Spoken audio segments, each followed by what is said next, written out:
School building को मैंने repair करना। अभी तो कागज पत्ता तो हाथ में रखा है। मेंटेनेंस तो प्रधान को ही करना पड़ता है।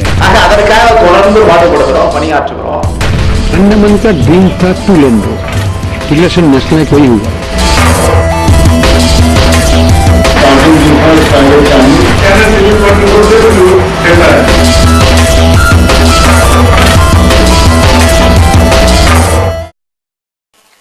नमस्कार, अंडमान हर पल के इस बुलेटिन में आप सभी का स्वागत है। मैं हूं शिफाली।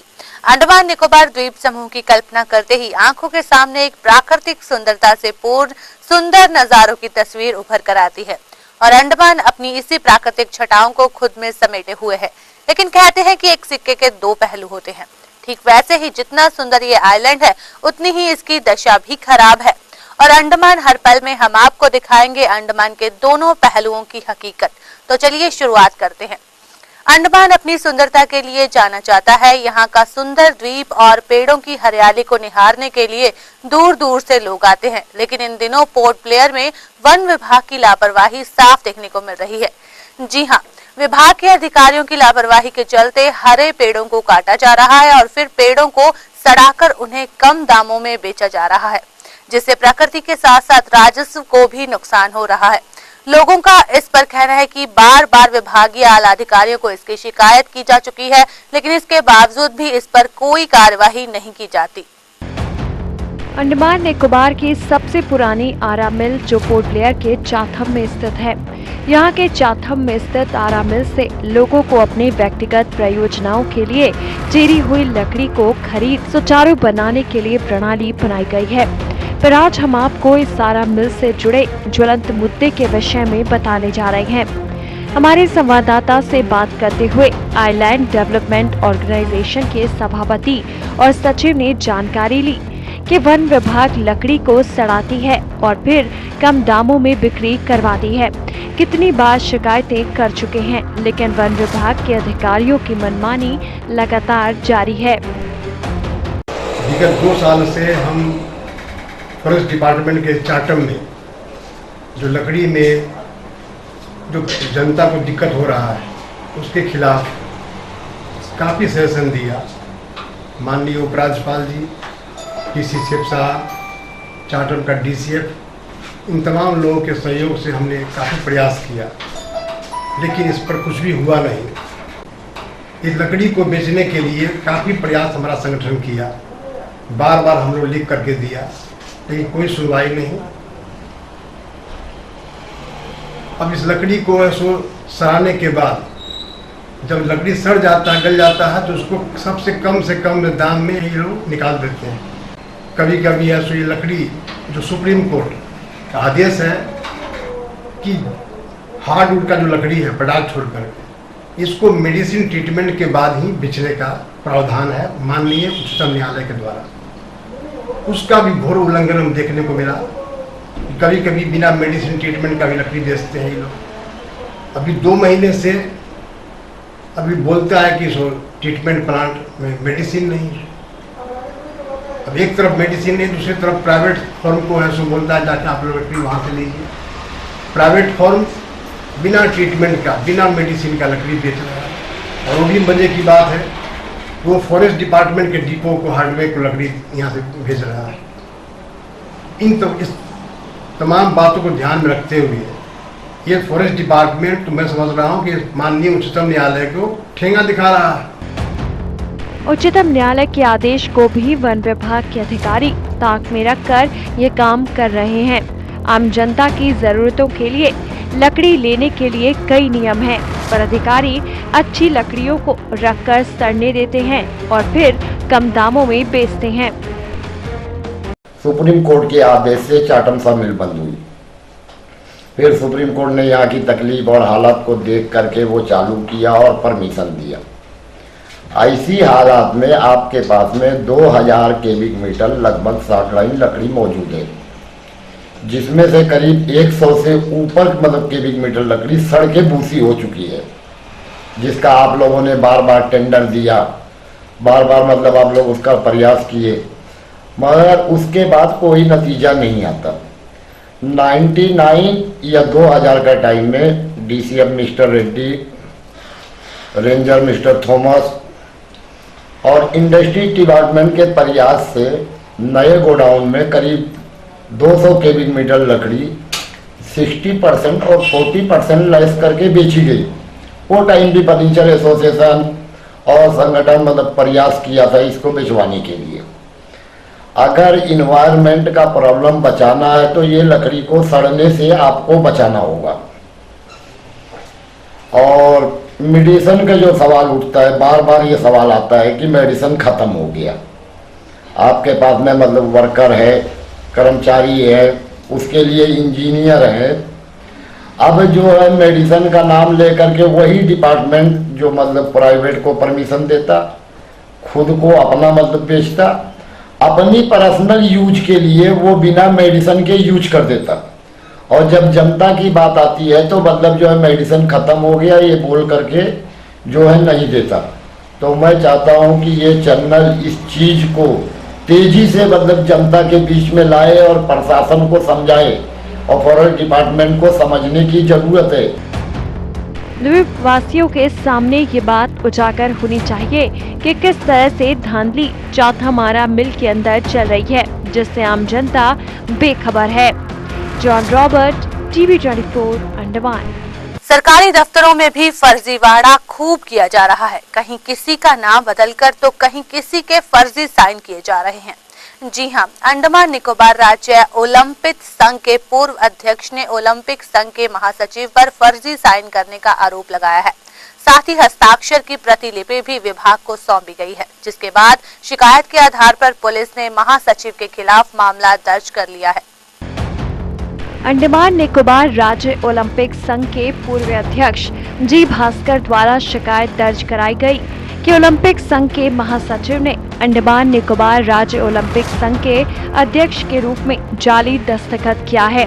भास्कर की शिकायत की प्रति खेल विभाग को प्राप्त हुई है, जिसमें जाली दस्तखत के तहत एसोसिएशन की बैठक की मिनट्स और एजेंडा तैयार करने का आरोप भी है। हमारे संवाददाता को जानकारी देते हुए भास्कर ने बताया कि आरोपी के खिलाफ मामला दर्ज है और अबडीन पुलिस आगे की कार्रवाई कर रही है। हम प्रेसिडेंट ओलंपिक एसोसिएशन था, वो हम रहते हुए कुछ एजीएम का कुछ नोटिफिकेशन इन लोग निकाला, जिसमें हम पार्टिसिपेट नहीं किया। एजीएम का मिनट्स ऑफ द मीटिंग निकाला जिसमें हम पार्टिसिपेट नहीं किया। और मिनट्स ऑफ द मीटिंग में मेरा सिग्नेचर है, जिसमें हम मीटिंग अटेंड नहीं किया। तो हम पता किया था कि वो मीटिंग ही नहीं हुआ, लेकिन कुछ कारण की वजह से वो मीटिंग को इन लोग इन पेपर कर दिया है। और फरवरी महीना में एजीएम हुआ इंडियन ओलंपिक एसोसिएशन का, जिसमें हम जाना था, हम गया है दिल्ली में, लेकिन उधर में जाने के बाद हमको मालूम हुआ कि हमारा पार्टिसिपेशन उसमें नहीं है और हम किसी को ऑथराइज किया है, हम उधर में शामिल है।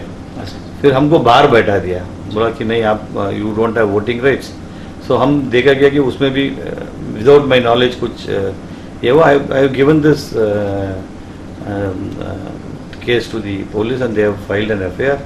उसमें जो भी रिजल्ट आएगा आप मालूम होगा। अभी वो इस वक्त थाने में इसका केस रजिस्टर हो चुका है सर? हाँ, केस खाली रजिस्टर हुआ। I don't know what sections and whether it is available और non available. I am not very competent on that. But हमारा एक ही मतलब देखिए, हमारा इंटेंशन है कि sports should develop in this islands. हमारा इंटरनल इश्यूज को लेके स्पोर्ट्स सफ़र नहीं होना, ये हमारा बहुत बड़ा एक ये है। अभी देखिए, अभी आने वाला जनवरी में हमारा नेशनल गेम्स हो रहा है। National games last national games हुआ 2011 में झारखंड में, उसके बाद 3.5 साल के बाद अभी हो रहा है। वहीं इस जालसाजी और धोखाधड़ी की शिकायत की प्रतियां उप राज्यपाल, मुख्य सतर्कता अधिकारी, खेल सचिव, संयुक्त स्टॉक कंपनियां, दक्षिण अंडमान जिले के उपायुक्त के कार्यालय को भेजी गई हैं। John Robert, TV 24 Andaman.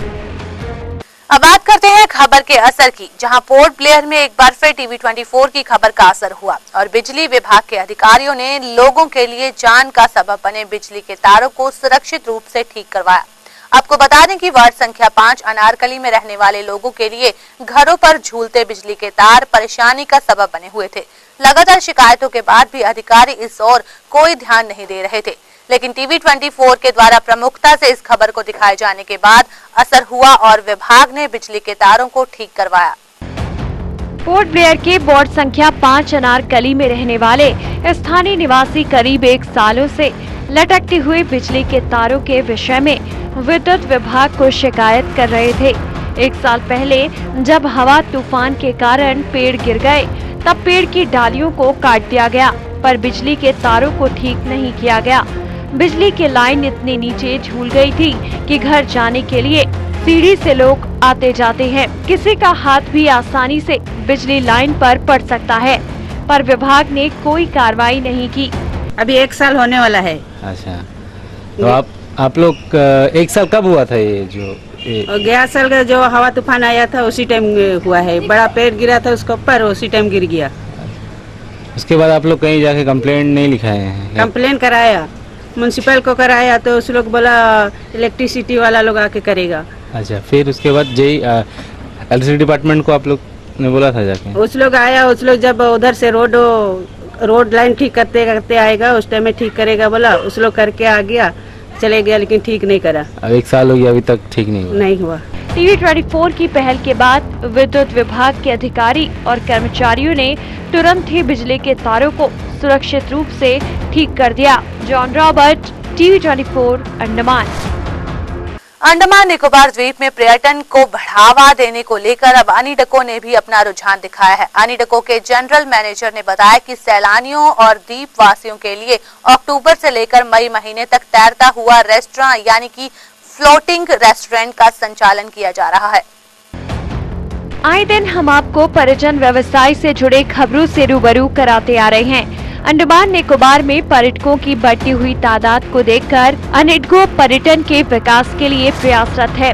जानकारी देते हुए अनिडको के जनरल मैनेजर ने बताया कि सैलानियों और द्वीपवासियों के लिए अक्टूबर से लेकर मई महीने तक तैरता हुआ रेस्टोरेंट यानी कि फ्लोटिंग रेस्टोरेंट का संचालन किया जा रहा है। ये फ्लोटिंग रेस्टोरेंट अपने आप में पर्यटकों और द्वीपवासियों के लिए आकर्षण का केंद्र बना हुआ है, साथ ही पर्यटकों के लिए एक नई अनुभूति भी है। जनवरी 1 से फ्लोटिंग रेस्टोरेंट को शुरू किया हुआ है, जो अक्टूबर से लेके मई तक ऑपरेट करेगा, क्योंकि मानसून पीरियड में एक तो टूरिस्ट अराइवल कम हो जाता है और वेदर भी काफ़ी ख़राब हो जाता है। तब इसलिए जो है ये जो है फेयर वेदर पीरियड में यानी कि टूरिस्ट सीजन में जो है अक्टूबर से लेकर मई तक इसको हम ऑपरेट करेंगे और इस वक्त तो चल रहा है। देखिए, हम लोगों ने प्राइवेट सेक्टर पार्टिसिपेशन के अंतर्गत हैवलॉक, नील आइलैंड और लॉन्ग आइलैंड में टूरिज्म डिपार्टमेंट के साथ मिलकर प्लान बनाया था इन तीनों आइलैंड्स में रिसॉर्ट बनाने के लिए। जो हैवलॉक आइलैंड में जो लैंड है वो जो हिंदुस्तान की सबसे बड़ी होटल कंपनी है ताज, उसको हमने लैंड दिया हुआ है। और उसके बाद आपको पता होगा कि 2011 में जो CRZ बोलते हैं, कोस्टल रेगुलेशन जोन, वो रूल का अमेंडमेंट हो गया। वहीं अनिडको के जनरल मैनेजर ने जानकारी दी कि हैवलॉक और नील आइलैंड लॉन्ग आइलैंड में पर्यटन के विकास के लिए और पर्यटकों को आकर्षित करने के लिए कई रेस्टोरेंट बनाए जाने की योजना है। John Robert, TV 24, Andaman. Mayabunder क्षेत्र के पोकाडेरा गांव के मछुआरे इन दिनों बड़ी मुश्किलों में हैं। अपनी समस्या को बताते हुए उन्होंने कहा कि यहां जो जेटी है उसमें नाव को भिड़ाने में दिक्कतें आ रही हैं। मछुआरों ने बताया कि अपनी नाव उन्हें करीब 1.5 किलोमीटर दूर ले जाकर बांधनी पड़ती है। साथ ही मछुआरों को रुकने के लिए जेटी के पास कोई सुविधा नहीं है। बार बार उन्हें आश्वासन दिया जाता है, लेकिन अभी तक स्थान की चयन प्रक्रिया चल रही है। ना जाने कब तक मछुआरों को इस समस्या से जूझना होगा। खुद में प्रकृति की खूबसूरती समेटे हुए अंडमान निकोबार की दूसरी झलकियां हम आपको यूं ही दिखाते रहेंगे। हमारा मकसद है कि देश के आखिरी छोर पर बसे इस आइलैंड की खूबसूरती के साथ साथ यहां के आदिवासी लोगों की समस्याओं को भी सबके सामने लाया जाए, जिससे द्वीप सहित देश की सरकार भी जागे और यहाँ की सुध ले। बहरहाल आज के अंडमान हर पल के इस बुलेटिन में बस इतना ही, लेकिन देश और दुनिया की तमाम खबरों के लिए आप बने रहिए टीवी 24 के साथ।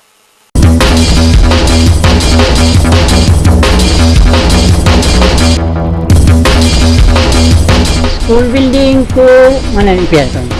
अभी तो कागज पत्ता तो हाथ में रखा है। मेंटेनेंस तो प्रधान को ही करना पड़ता है। அதற்காக தொடர்ந்து பாடுபடுகிறோம், பணியாற்றுகிறோம். अन्नमन का ड्रीम था two lane road, election national कोई हुआ। काउंसिल